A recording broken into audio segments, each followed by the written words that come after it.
For episode 9 of season 4, we will be featuring stories from the pages of the Nichi Bei News. Tonight, our media chefs have crafted a bite-sized menu that highlights multiracial and multi-ethnic people in our community. For our pastry selection, we catch up with Olympic gold medalist Christy Yamaguchi.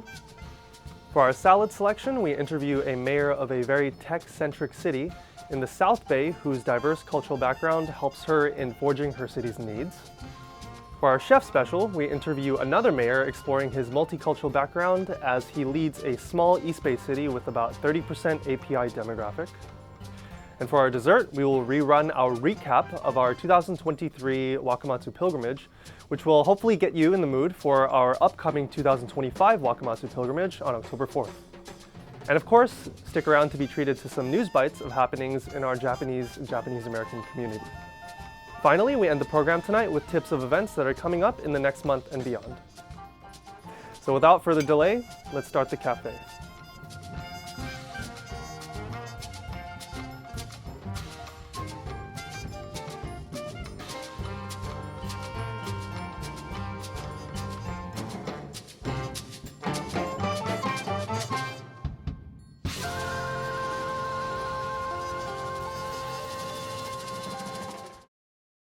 Hi everyone, and welcome back to episode 9 of season 4 of the Nichi Bei Cafe. We want to thank all of you for tuning in and supporting us on this journey of documenting Japanese and Japanese-American lifestyle.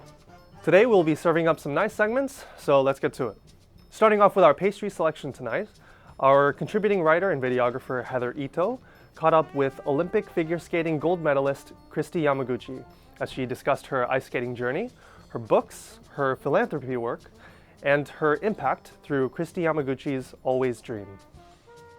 Christy Yamaguchi, Olympic gold medalist and early literacy advocate, visited the PBS KVIE studio in Sacramento on August 14th as part of a Studio Series live event. Let's give a warm Sacramento welcome to Christy Yamaguchi. Nichi Bei News sat down with Yamaguchi to discuss the importance of representation and childhood literacy.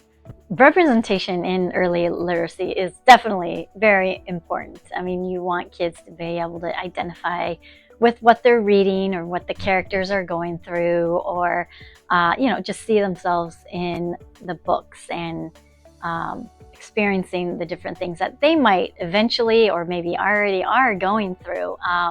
And my 3 books, Dream Big Little Pig, It's a Big World Little Pig, and then Care's Kindness, uses animals.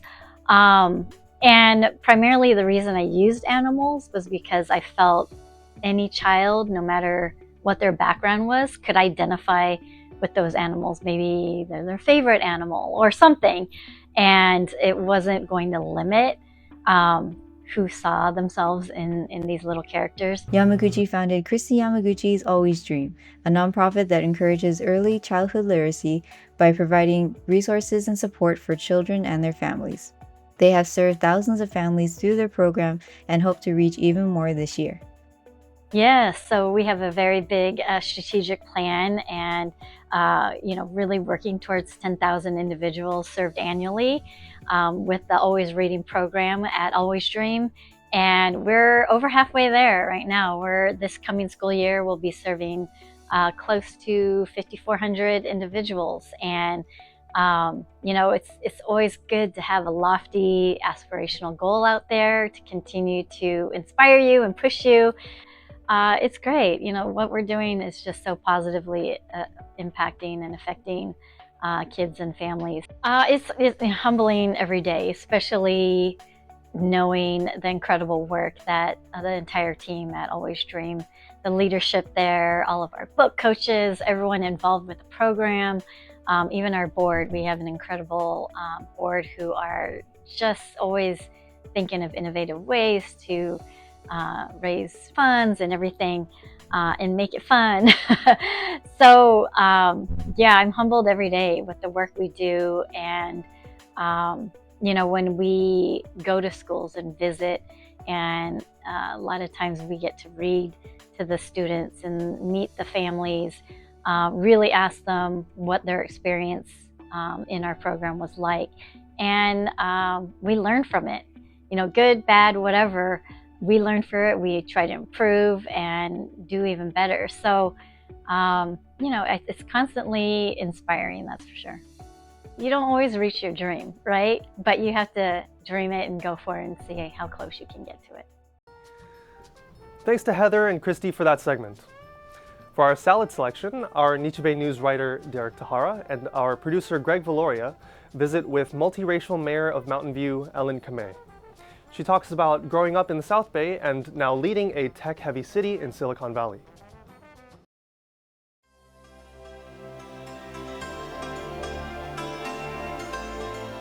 We traveled to Mountain View to visit Mayor Ellen Kamei to talk about her multi-ethnicity and how it serves the city of Mountain View. I think that I am so fortunate to have grown up being, multiracial, multilingual in the Bay Area in Santa Clara County, because I knew that it was unique, but I didn't necessarily feel different. My mom is Puerto Rican and Chinese. She's also Catholic. And then my dad is third generation Japanese Buddhist. And so I felt like I had this really rich upbringing and found myself getting involved not only in going to the Buddhist temple, but also all the activities that surround it. Women leaders in the 70s, 80s, and 90s helped inspire Mayor Kamei that it is possible that women of color can contribute as leaders in public service. I feel very fortunate that I grew up in Santa Clara County, because Santa Clara County during like the 70s, 80s, 90s was known as the feminist capital of the world. There were more female elected officials here than anywhere else. And so I got to see women leading. In particular, I got to see my own mom. She's been in elected office in some capacity for the last 30 years. And so being taken to different events, meetings, fundraisers, I got to see women, but in particular women of color, getting things done. Mayor Kamei believes inclusivity within the community begins at the top. The city of Mountain View, we have basically a motto where we say we're a community for all. And that for us means everyone. And we've been able to partner with some of our largest companies, which we're well known for, in terms of creating an inclusive space for people of all backgrounds. And what's been really nice is we're seeing our companies who have multiracial, international employees wanting to create a sense of place and a sense of community. So we partnered on community events. In particular, we have a multicultural event every year now. It used to be every other year, but because of the amazing and positive feedback from our community, our corporate participants as well, that's now an annual event. Mayor Kamei is proud to provide vehicles for people of color to get involved in the community of Mountain View. So during the 2020 census, we were able to learn a little bit more about the demographics of Mountain View. Over 30% identify as Asian American, Pacific Islander, Native Hawaiian. Almost 20% identify as Hispanic Latino. About 2% are Black African American. We actually have about, I think, 5% that identify too as multiracial, and then the rest is Caucasian. But we have right now 2 civic language leadership academies. These are 10-week programs that are free. So, we have one that is Spanish during the year for 10 weeks, and then we have one that's Mandarin for 10 weeks. And that's with the idea that we want to make sure that people can come and learn about what their government does. They may be coming from countries where government is not seen as a place where they can participate or good. But what's really been great is now we had a mixer event where our Spanish Academy and our Mandarin Academy wanted to meet and mix and talk and start having programming together, which is exactly what we were hoping for and wanting, and that was initiated out of the participants of the civic leadership program. We also have been able to celebrate our first kind of ever Lunar New Year. We're going into our, I think, 3rd or 4th year of celebrating Lunar New Year here in Mountain View, and that's also born out of our Chinese Leadership Academy. And then coming up too is Dia de los Muertos, and that came out of our Spanish Civic Leadership Academy. Mayor Kamei uses her multi-ethnicity to employ empathy and compassion to others that are from different ethnic backgrounds. I use my mixed identity and cultural background, I think, every day. I have studied other languages, so I know how difficult it can be to understand, and I think that really informs me about wanting to make government really accessible. So making sure everything is translated, but also meeting people where they are. People may be working not just 1 job, 2 jobs, 3 jobs, and so making sure that we are providing childcare, for example. That's something new that we're able to do for our community meetings over the last couple years, making sure that we have translation services, and then also making sure that I can meet community members at different times of the day. Like I work, they're working, so making sure.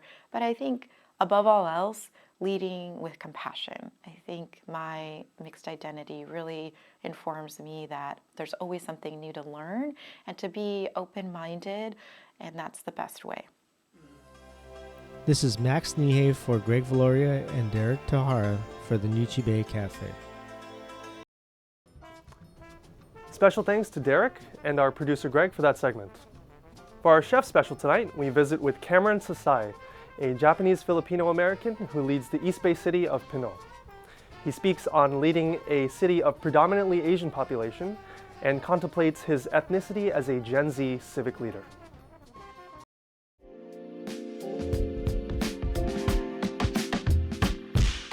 We go to the East Bay city of Pinoy to catch up with 26-year-old mayor of Pinoy, Cameron Sasai, who is Japanese and Filipino-American. Mayor Sasai came to public service through the pure nature of the calling of being involved in the community. I was inspired for so many different reasons. So first off, I was pre-med in college. I entered UC Davis as a microbiology major and was really wanting to go down the route of being a physician assistant, maybe an RN.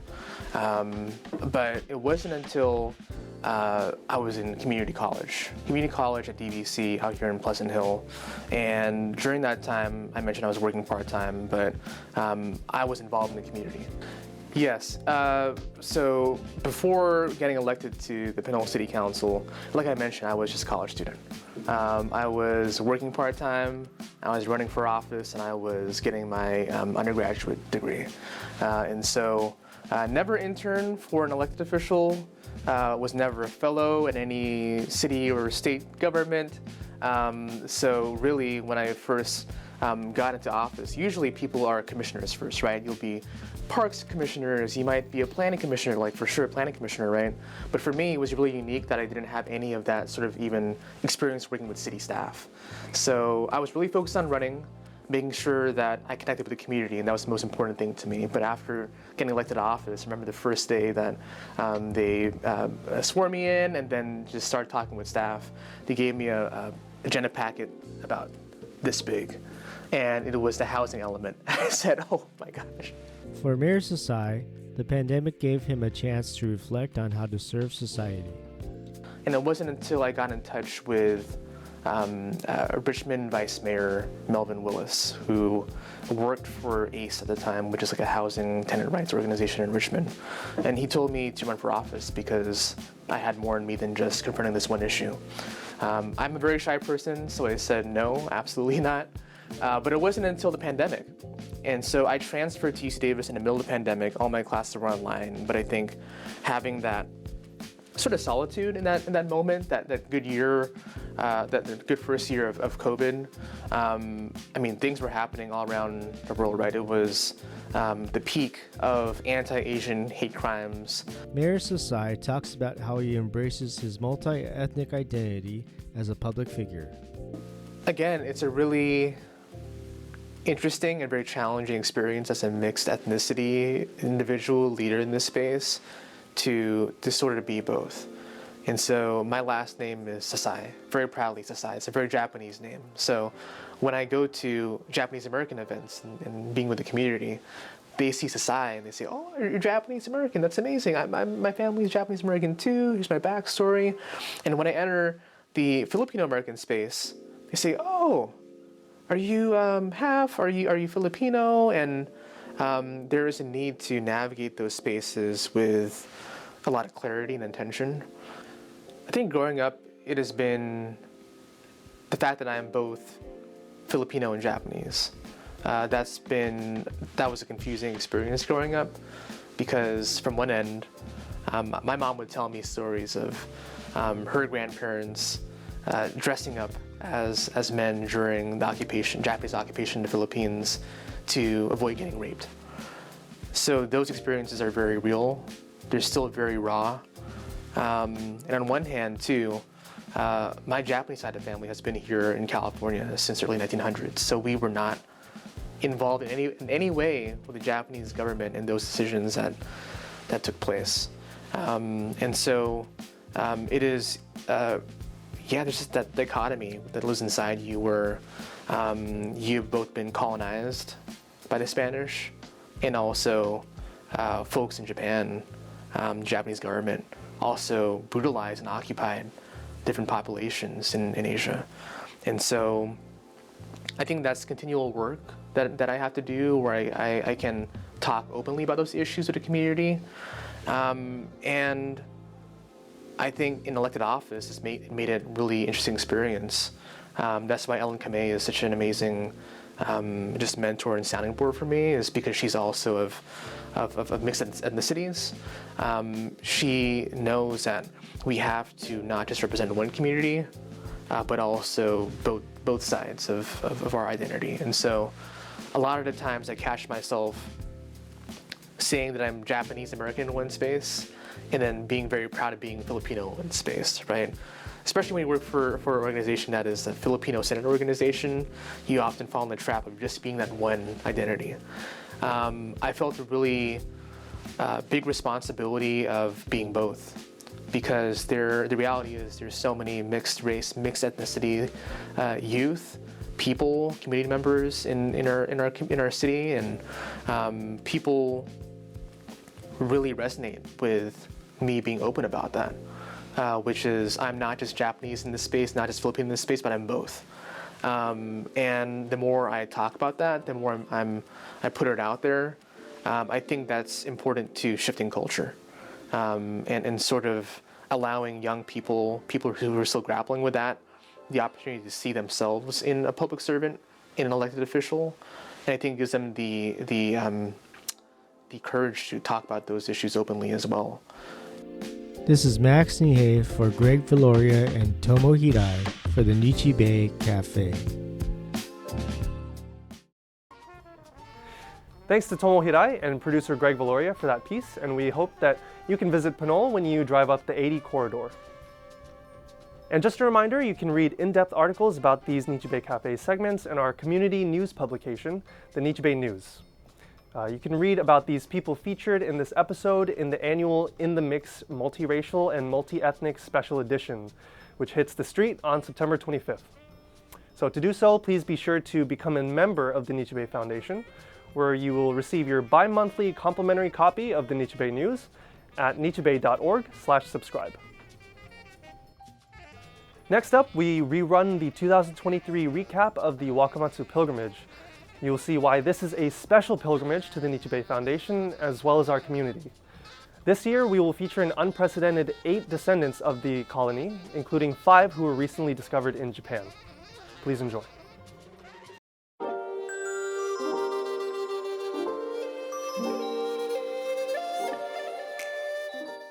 October 7, 2023 marked the third biennial pilgrimage to the historic Wakamatsu tea and silk farm colony.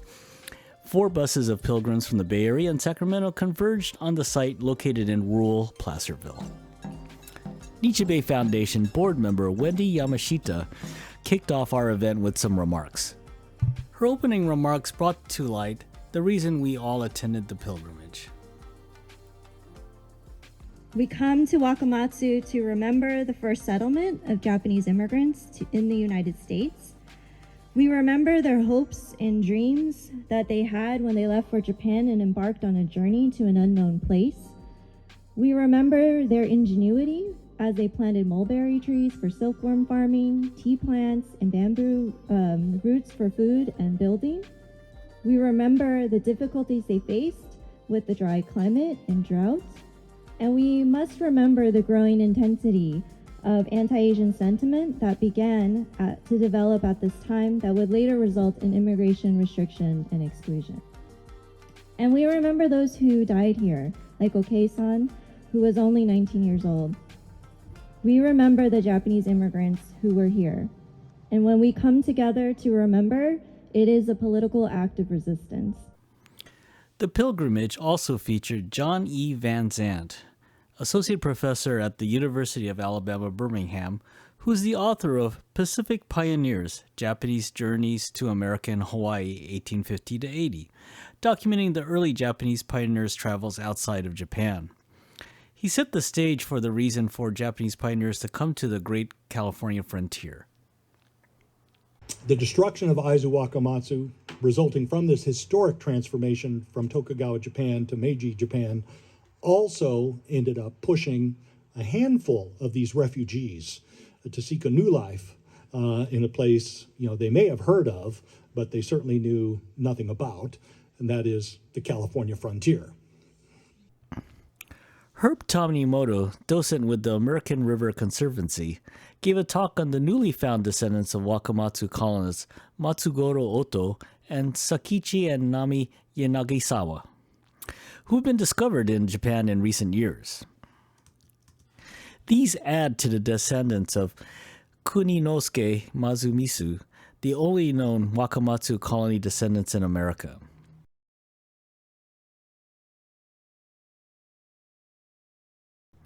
Masumizu's great-great-great-grandson, Aaron Gibson, attended at the tail end of the day's event.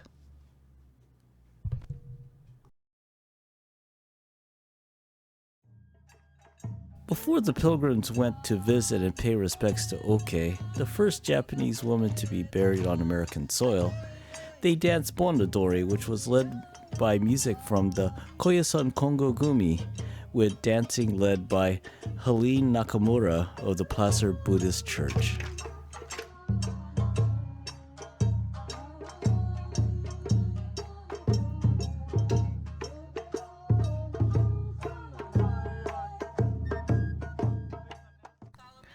After paying respects to ancestors by dancing the Bonodori, docents of the American River Conservancy led the pilgrims in the hot sun to pay respects to Oke.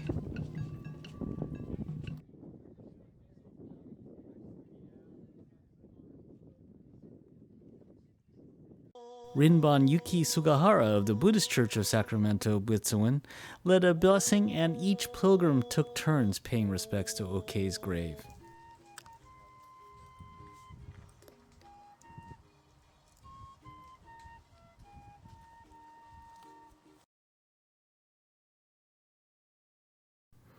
The original headstone of Oke's grave was returned to the site this year and is now protected by an enclosure from the elements.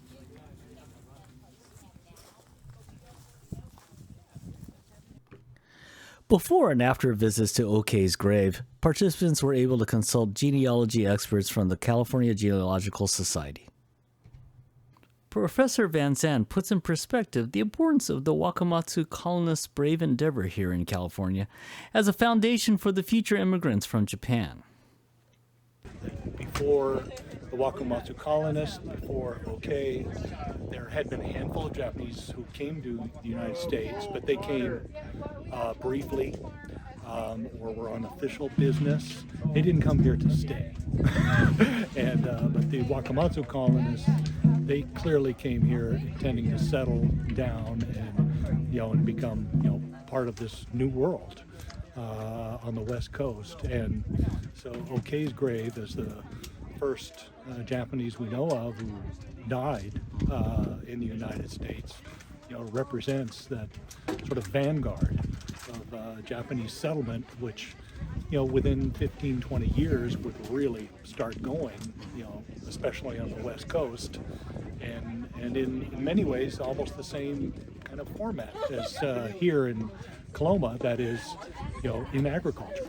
The Nichi Bei Foundation is grateful for the participants in this year's trek to Wakamatsu. The pilgrimage was presented by the Nichi Bei Foundation in partnership with the American River Conservancy and the California Genealogical Society. The event was sponsored by the UCLA Asian American Studies Center and the George and Sakae Aratani Care Award and the Wayne Maeda Educational Fund. This is Greg Gloria for the Nichi Bei Cafe.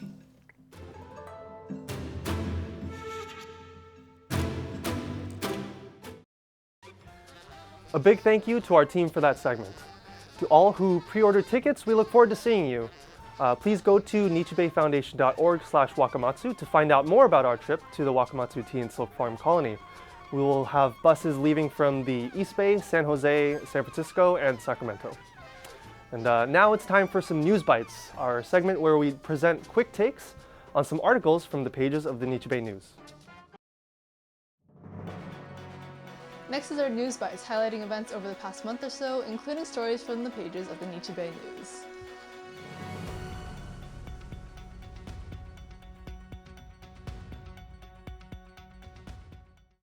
Some 200 people gathered at the United Tribes Technical College in Bismarck, North Dakota, September 5th to attend the opening ceremony of the Snow Country Prison Memorial. The audience included local residents, UTTC students and faculty, and about 80 Japanese Americans who journeyed from across the country to participate. The opening ceremony took place during the inaugural Snow Country Prison Pilgrimage, coinciding with UTTC's 55th annual international powwow. During World War II, the site was used to imprison more than 1,100 Issei men arrested under the Alien Enemies Act. Later in the war, 750 mostly Nisei renunciants were transferred from Tule Lake.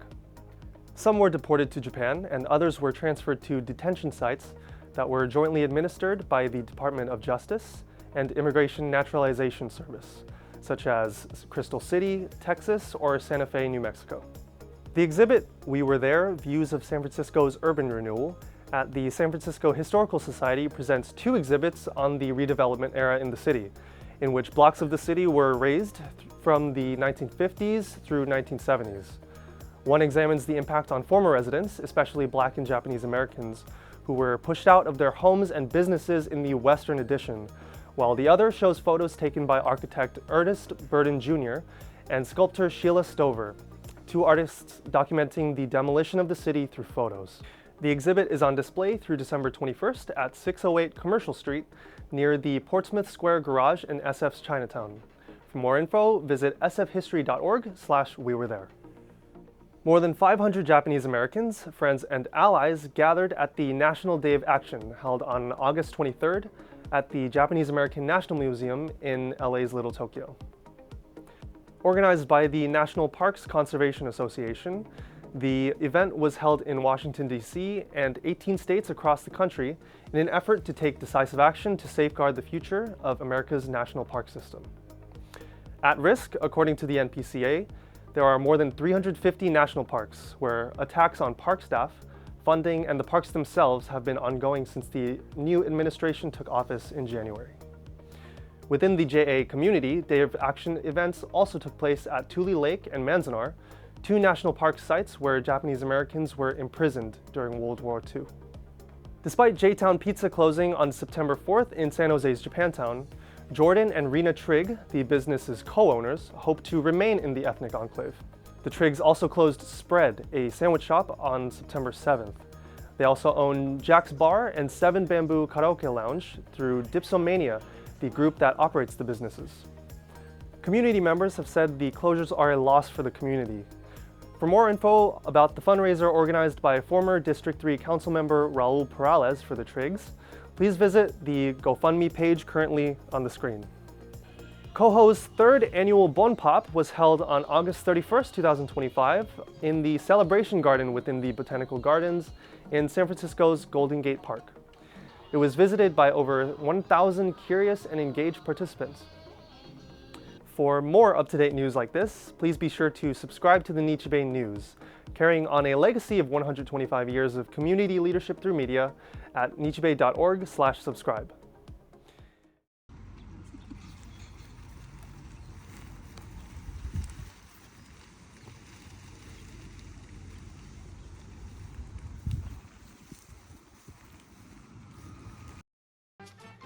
You can play a critical role in helping us keep the community connected by contributing to our annual Nichi Bei Day of Giving campaign. Your generous support helps us document and defend our community's history against erasure, empower future generations through education and cultural programming, and build long-term resilience in a time of rising threats. For more information on how you can help, please visit nichibeifoundation.org/give2, as in the number 2, Nichi Bei. Well, everyone, thanks so much for joining us for our 9th episode of Season 4. We hope that you enjoyed what we, and of course, all of our featured chefs cooked up for the cafe menu today.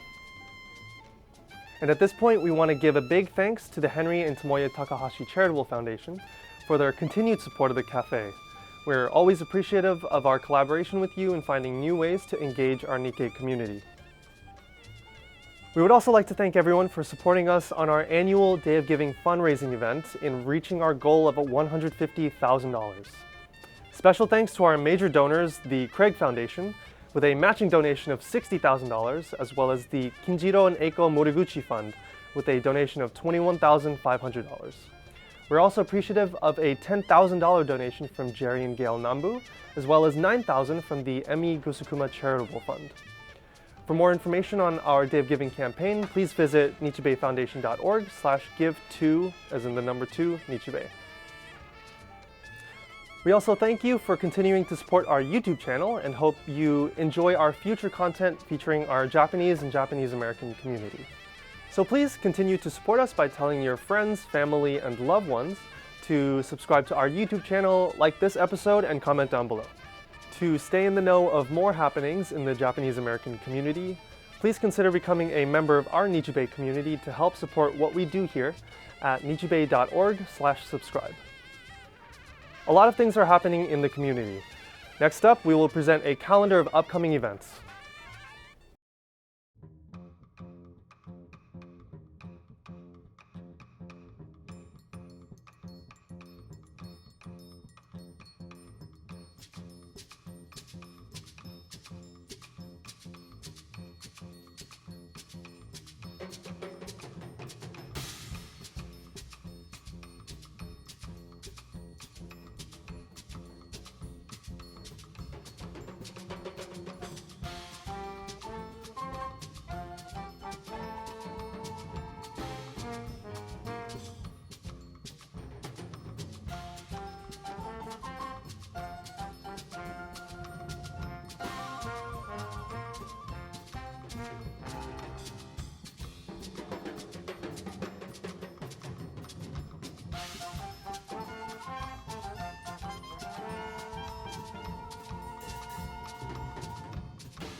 For our salad selection, we interview a mayor of a very